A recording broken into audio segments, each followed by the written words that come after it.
Good morning. अभी हम BA द्वितीय वर्ष के प्रश्न पत्र मानव भूगोल का अध्ययन कर रहे हैं, जिसमें हम पढ़ रहे हैं मानव पर्यावरण संबंध। इनके विषय में जो मुख्यतः 3 विचारधाराएं थी, निश्चयवाद, संभववाद और नवनिश्चयवाद, इनके बारे में हम अध्ययन कर रहे हैं।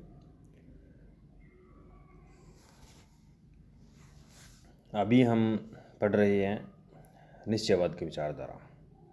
तो निश्चयवाद या पर्यावरणवाद के बारे में पूर्व में हमने कुछ चर्चा की थी। यह जर्मन विचारधारा थी, जिसको विकसित करने में हम्बोल्ट, रिटर, रैटजेल जैसे विद्वानों का योगदान था। इसके अलावा एल्सवर्थ, हंटिंगटन या अन्य कई विद्वान भी थे जिन्होंने इसके विकास में योगदान दिया।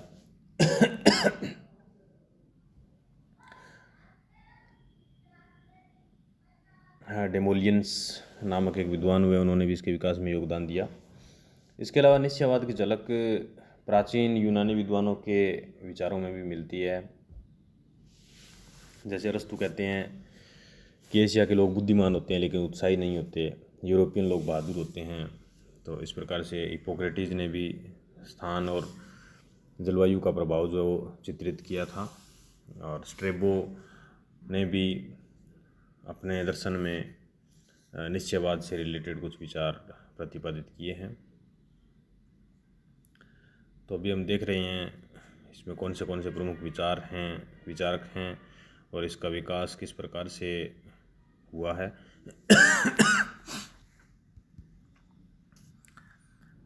तो जैसे रैटजेल महोदय ने ये बात कही थी कि हमारी बुद्धि संस्कृति की तुलना एक चिड़िया से नहीं की जा सकती, अपितु एक पौधे के तने से की जा सकती है, क्योंकि हम सदैव पृथ्वी से आबद्ध हैं। मानव अपना सिर आकाश में जितना ऊंचा चाहे क्यों न उठा ले,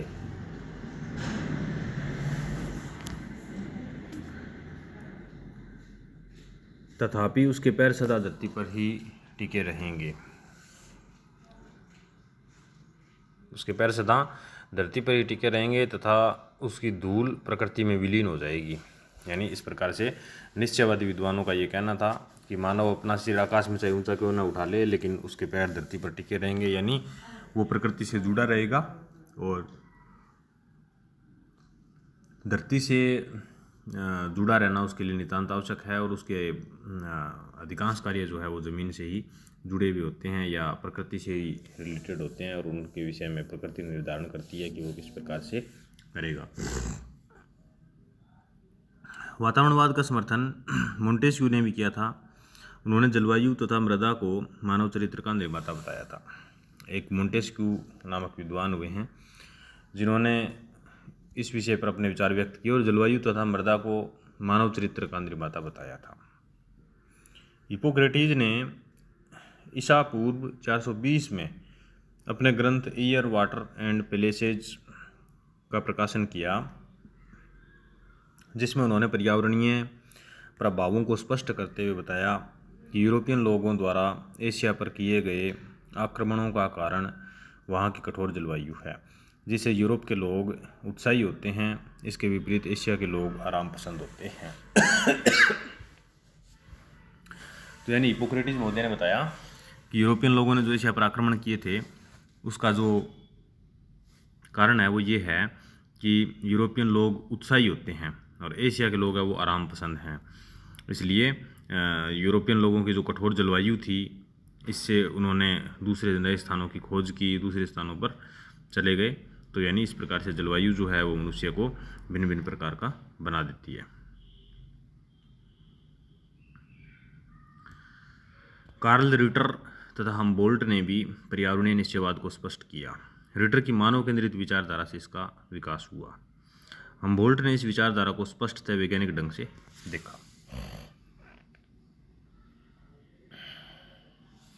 तो हम्बोल्ट महोदय इस विषय में वैज्ञानिक अध्ययन करते थे और ये जो पर्यावरणीय निश्चयवाद है इसको वैज्ञानिक ढंग से उन्होंने समझाने का प्रयत्न किया। उन्होंने अपनी पुस्तक कोस्मोस में वातावरण की शक्तियों को प्रभावशाली माना। कोस्मोस उन्होंने एक ग्रंथ लिखा है जिसमें उन्होंने वातावरण की शक्तियों को काफ़ी प्रभावशाली माना। और फ्रांसीसी समाजशास्त्री फ्रेडरिक लीप्ले ने अपनी पुस्तक स्थान, कार्य तथा लोग में समाज पर पर्यावरणीय प्रभाव को समझाया। 1859 में रिटर तथा हम्बोल्ट की मृत्यु हुई तथा इसी वर्ष डार्विन की पुस्तक प्रजातियों की उत्पत्ति प्रकाशित हुई, जिसमें जीवों के विकास पर पर्यावरण के पड़ने वाले प्रभाव को दर्शाया गया था। तो प्रजातियों रिटर और हम्बोल्ट की मृत्यु हुई तथा इसी वर्ष डार्विन की पुस्तक प्रजातियों की उत्पत्ति प्रकाशित हुई, जिसमें जीवों के विकास पर पर्यावरण के पड़ने वाले प्रभावों को दर्शाया गया था। इस पुस्तक से जर्मन जीवशास्त्री हिकल प्रभावित हुए तथा उसने मानव पारिस्थितिकी की संकल्पना दी। यानी हिकल महोदय जिन्होंने मानव पारिस्थितिकी की संकल्पना दी थी, उनके ऊपर इस पुस्तक का ही प्रभाव था। डार्विन महोदय की जो पुस्तक थी ओरिजिन ऑफ स्पीसीज, इसी पुस्तक से प्रभावित होकर उन्होंने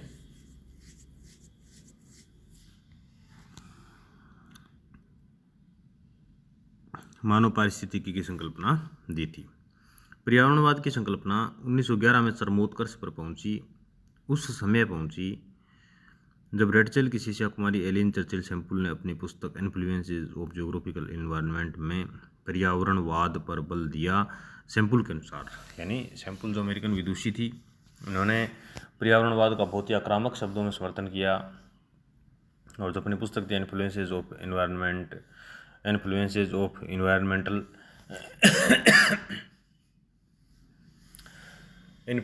ऑफ ज्योग्राफिकल एनवायरनमेंट, इसमें इन्होंने पुरजोर शब्दों में पर्यावरणवाद का समर्थन किया। तो इसमें सैम्पल ने लिखा है कि मानव पृथ्वी तल की उपज है। सैम्पल के अनुसार प्रकृति ने मनुष्य के सामने सिंचाई व नौ परिवहन की समस्याएं उत्पन्न की है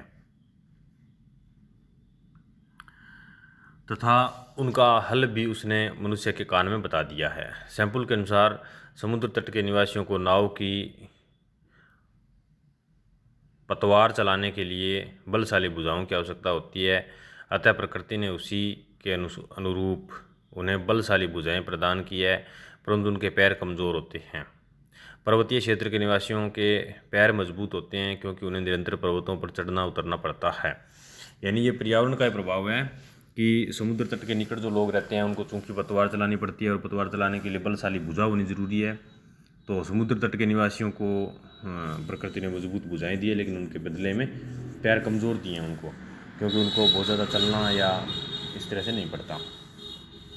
और पर्वतीय प्रदेश के जो लोग होते हैं उनको चूँकि पर्वतों पर चढ़ने उतरने के लिए मजबूत पैरों की ज़रूरत होती है, तो उसी के अनुरूप उन्होंने प्रकृति ने उनको मजबूत पैर प्रदान किए हैं, जबकि उनको कमज़ोर भुजाएं दी है। तो इस प्रकार से ये वातावरणवाद का ही चरम रूप था, जिसमें कुमारी सैम्पल महोदय ने प्रकृति को मनुष्य के प्रत्येक कार्य का नियंत्रक बताया। अमेरिकन विद्वान एल्सवर्थ हंटिंगटन ने 1915 में निश्चयवाद का प्रचार प्रसार किया। उन्होंने मानवीय सभ्यता को जलवायु की उपज बताया। यानी हंटिंगटन महोदय ने जलवायु का बहुत ही विस्तृत अध्ययन किया और मानवीय सभ्यता को जलवायु की उपज बताया। और उन्होंने ये कहा कि जलवायु जो है वो मानव के लिए बहुत ही प्रभावकारी है और मानव को बहुत हद तक प्रभावित करती है। तो यानी मानवीय सभ्यता जो है उसका संपूर्ण सभ्यता को ही उन्होंने जलवायु की उपज बताया कि जलवायु के हिसाब से भिन्न भिन्न प्रकार की सभ्यताएं विकसित होती हैं तथा जलवायु एक प्रमुख नियंत्रक के रूप में कार्य करती है।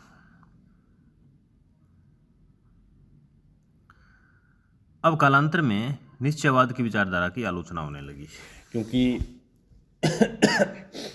एक तो इसकी विरोधी विचारधारा के रूप में फ्रांसीसी जो संभववाद की विचारधारा थी उसका उदय हो गया, और दूसरा ये था कि कुछ मनुष्य ने कुछ ऐसे कार्य किए या कुछ ऐसे कार्य परिलक्षित हो रहे थे मानव के, जो मनुष्य ने कहीं ना कहीं प्रकृति को निश्चित रूप से प्रभावित करके और अपने अनुकूल वातावरण बनाया है। तो इस प्रकार से कालांतर में ये लगने लगा कि मानवीय प्रयास की अवहेलना हो रही है और प्रकृति को ही संपूर्ण नियंत्रक के रूप में स्वीकार किया जा रहा है। तो जो नवीन विचारधारा प्रदान की गई उसमें निश्चयवाद की आलोचना की। अतः निश्चयवाद की विचारधारा की कई विद्वानों ने आलोचना की और आलोचना के प्रमुख आधार निम्नलिखित हैं। इस विचारधारा का वर्चस्व 20वीं सदी के आरंभिक 20 वर्षों तक बना रहा, परंतु बाद में विद्वानों ने निश्चयवाद को नकार दिया। वर्तमान में भूगोलवेताओं की धारणा यह है कि प्रकृति एक नियंत्रक नहीं अपितु प्रभावकारी है। रेडजेल तथा सैंपुल ने भी यह स्वीकार किया कि वातावरण मनुष्य पर प्रभाव डालता है, न कि पूर्णतः नियंत्रित करता है। जर्मन विद्वान हीगल ने कहा कि मेरे सामने भौगोलिक नियतिवाद की बात मत करो, क्योंकि प्राचीन समय में जहाँ यूनानी रहते थे वर्तमान में वहाँ तुर्क रहते हैं, और यही भौगोलिक निश्चयवाद का या पर्यावरणीय नियतिवाद का यही बात खंडन करती है। तो यानी नियंत्रण के बदले जो निश्चयवादी थे उन्होंने अपने शब्द को परिवर्तित किया और नियंत्रण के बदले प्रभाव शब्द का प्रयोग उन्होंने प्रारंभ कर दिया। तो इस प्रकार से निश्चयवाद की जो विचारधारा थी उसकी समय के साथ साथ आलोचनाएं होने लगी और इस विचारधारा का प्रभाव एक तरीके से बहुत ही कम हो गया और संभववादी विचारधारा जो है वो अधिक लोकप्रिय होने लगी। संभववादी विचारधारा के विषय में हम आगामी क्लास में अध्ययन करेंगे।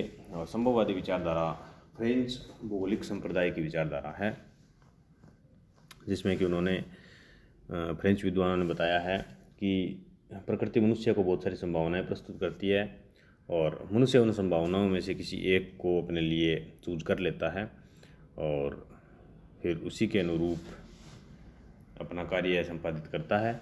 तो यानी प्रकृति मनुष्य को प्रभावित करती है, न कि नियंत्रित करती है। इस प्रकार से नवीन जो विचारधारा थी उसमें मनुष्य को अभी महत्व स्वीकार किया गया है। तो इस विचारधारा का अध्ययन हम आगामी क्लास में करेंगे। धन्यवाद।